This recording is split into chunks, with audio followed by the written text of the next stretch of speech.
What's up, BookTube? Welcome back. My name is Laura if you're new here, and today I'm talking about some books that I want to read this winter.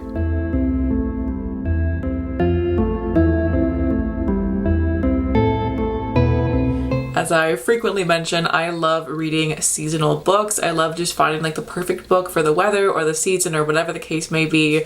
It just brings me so much joy. So today I have a whole bunch of books that have a kind of wintry vibe, or books that make me think of winter. Some of them are set in winter, other ones are not, but just for some reason they feel like winter. They just feel like books that should be read while sitting on the couch with a cozy blanket and a snowstorm outside. So that's what we're talking about today, is my hopeful winter TBR. I highly doubt that I'll be getting to all of these ones, but I hope I can get to at least most of them. I'm not going to be talking about all of the winter holiday romances that I want to read. I'm going to be making a separate video for that.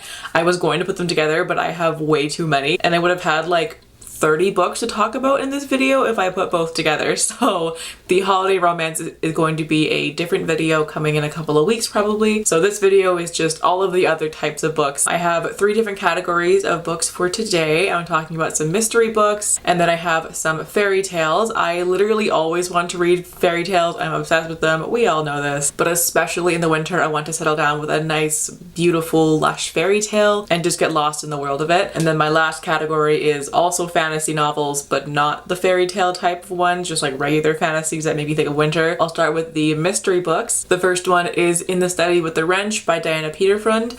This is the second book in the Clue mystery series, which is a trilogy of YA mystery books about the Clue board game. I read the first one last year and it wasn't like my favorite thing ever, but I did like it enough to want to read the rest of the series, so I would love to get to the sequel sometime during this winter. This is definitely one where like you just sit down and read the whole thing in one setting when there's like a snowstorm outside and it's miserable out and you have like a steaming cup of tea. That was like perfectly the vibe of this series. As for the plot for this one, it takes place at a boarding school somewhere in America. I forget where it is, but in the first book there is a horrible snowstorm with like a bunch of flooding. Most of the students had already left for the winter break, aside from a handful of students who got stuck, and because of the flooding they all had to go to this one dormitory area that was not affected by the flooding. And the next day they wake up and I think it's like the headmaster of the school or whatever his title is was murdered. So that was the first book, and then the second book I really have no idea where it's going from there, but I think it's safe to assume that somebody's probably going to be murdered in a study with a wrench.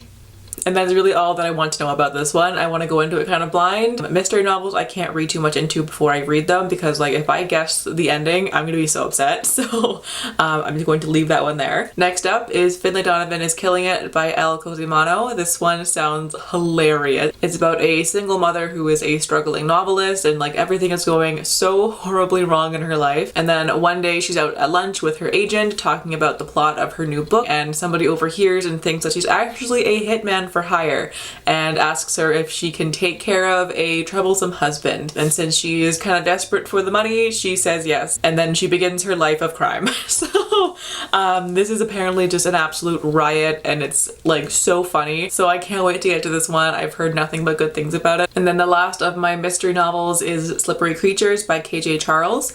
This one is a historical mystery with a male-male romance in it. It follows a man named Will Charles who has just gotten back from the Great War, and he inherits his uncle's secondhand bookshop. Everything's going really well until strange men start showing up demanding some kind of information. Has no idea what they're looking for, but they are threatening him if he doesn't give them this information that they are looking for. Will has no idea what to do until this man comes forward to help him, and the two end up falling in love while also trying to solve the mystery of what's going on here. This one sounds lovely. I did start reading it probably over a year ago now, and I just wasn't in the mood for it, so I put it down. But I did enjoy the bit that I read. The writing was really nice. So hopefully this one will also be up my alley. Moving on to my fairy tale books. Like I said before, I love fairy tales so much, and there is nothing like just getting all cozy and warm on a cold winter night and snuggling up with a good fairy tale. So the first one that I have to talk about today is a Spindle Splintered by Alix Harrow.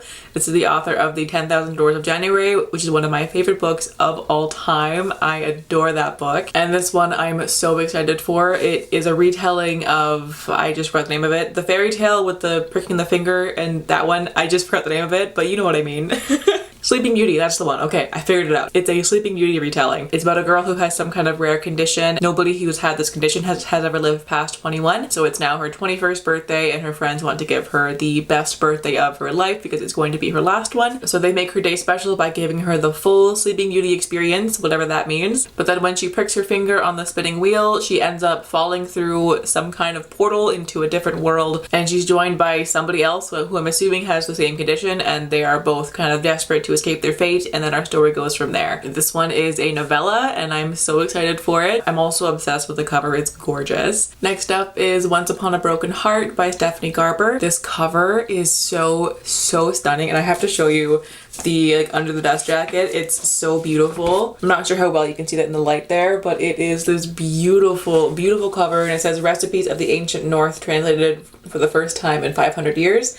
So I think this is like a book from the world. I also love this color so much. It's gorgeous. Anyways, so the plot of this one, it is a fairy tale about a girl who is heartbroken after the love of her life reveals that he is marrying somebody else, and she is desperate to stop the wedding, so she makes a deal with the Prince of Hearts. In exchange for his help, she has to promise him 3 kisses, I think it is, something like that. Yeah, and then after she gives him the first kiss, she realizes that making a deal with an immortal is a bad idea.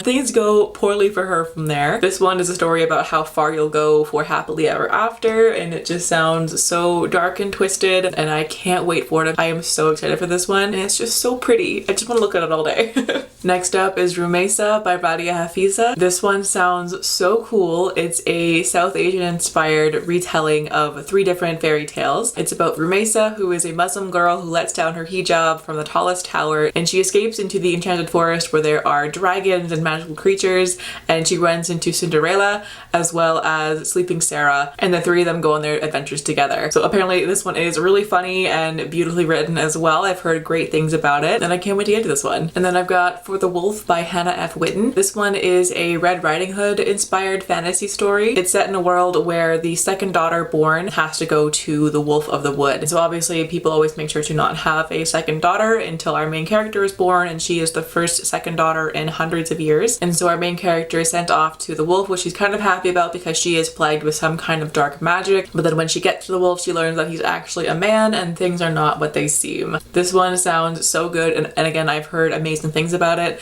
so I'm hoping I'll love it. I've read a few Red Riding Hood retellings here and there, and they're not always my favorite, even though I do like the original story quite a bit. So I'm hoping this will finally be the one that I love. And then we've got Spinning Silver by Naomi Novik. Of course, this one has been on my TBR many times. I know it was definitely on my winter TBR last year and I did not get to it. I don't know why, I just keep putting it off, but I want to read it so badly. The plot I'm a little hazy on, but I think it's about a girl who, like, her family is in some kind of like money trouble, and so she sets off to try and help her family, and she's able to turn silver into gold. But this catches the attention of the king of some kind of fae creature who seems to be more ice than flesh, which sounds cool as hell and kind of badass, I'm not gonna lie.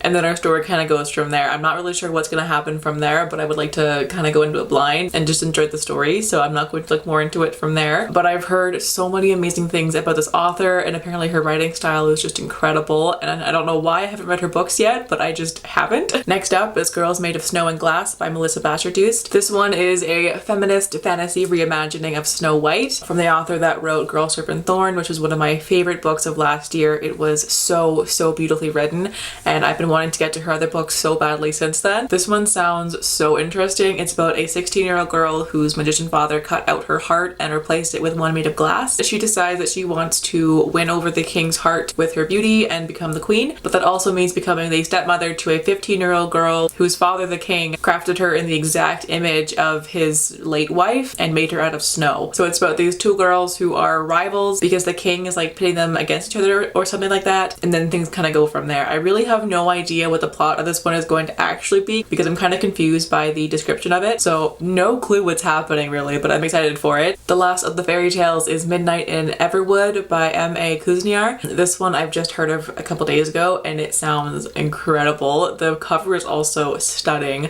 like wow.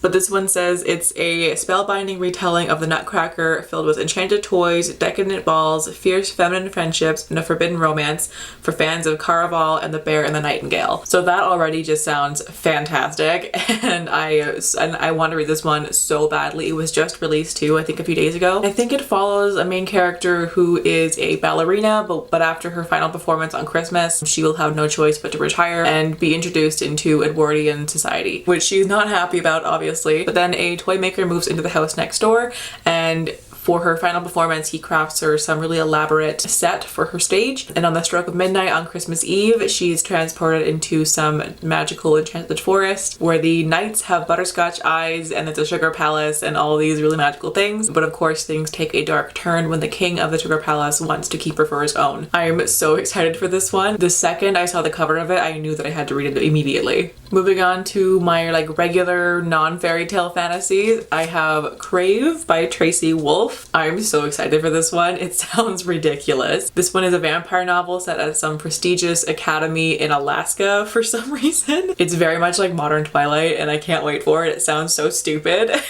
but a really good time as well. I know a few people who have read it and they're all just like, it's so bad but so fun, and I just really want that, you know? It's a good vibe. Next up is The Girl in the Tower by Katherine Arden. This is book 2 in the Winternight trilogy. I read book 1 2 years ago now, and I haven't read the sequel yet because I suck.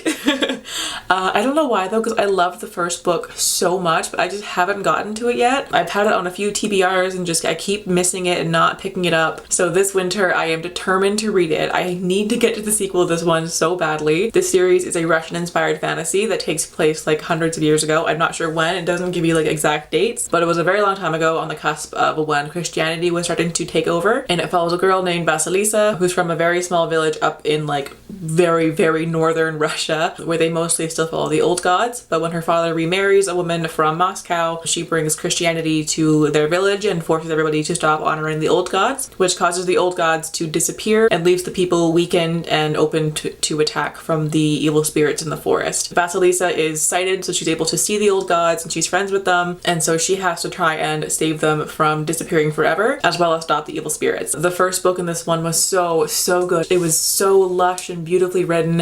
It was gorgeous, and I just haven't carried on with it for some reason, but this winter I'm gonna do it. Next up is The Goblins of Bellwater by Molly Ringle. I've had this one on my TBR for so long and I just haven't gotten to it. I started it last year during Bookopalathon, I think it was, and I didn't get around to finishing it before the end of the month and I just didn't have time to keep reading it, but I want to read it so badly. It sounds so good. It takes place in a town in the Pacific Northwest where there is a Fae realm in the forest. One of the main characters is the human liaison between the humans and the Fae, but he's like forbidden from talking about the Fae to anybody else. So the story kicks off when a girl is kind of like taken by the Fae, and when she returns she is completely silent and like depressed, and her sister is trying to figure out what happened to her. I'm assuming at some point the girl and the Fae liaison will like start to work together. I'm not really sure how it's gonna happen, but it sounds really interesting. I love fairies, and especially the more dark kind of like mischievous fairies, so this one I can't wait for, and hopefully I'll actually pick this one up at long last. And finally, the last book on this list is The Starless Sea by Erin Morgenstern. This book really has nothing to do with winter, just for some reason it makes me think of winter. It feels like a winter kind of read, and I do believe it was on my winter TBR from last year as well, and I still haven't read it because I'm like actually the worst. But this one, in terms of plot, I don't have a goddamn clue what it's about. Everyone who's read it says that they have no idea how to describe this book, but I know it's about a man who like works in a library and he reads his own story in a book, and I think it's also a portal fantasy, and there's something to do with like a bee, a sword, and a key. No idea, but it sounds really cool and I've heard amazing things about it. I read The Night Circus at the beginning of the year and I just adored it, so I think that I'm going to love this one as well. So those are all the books that are on my winter TBR, minus the holiday romances, which are coming in a different video, so look out for that one coming to you very shortly. But let me know what's on your winter TBR, or if you're planning on reading any of the books that I've talked about. Let's chat down in the comments. I would love to hear your thoughts on these ones. But in the meantime, thank you all so much for watching. I hope you're having a fantastic day wherever you are in the world, and I will catch you in the next video. Bye!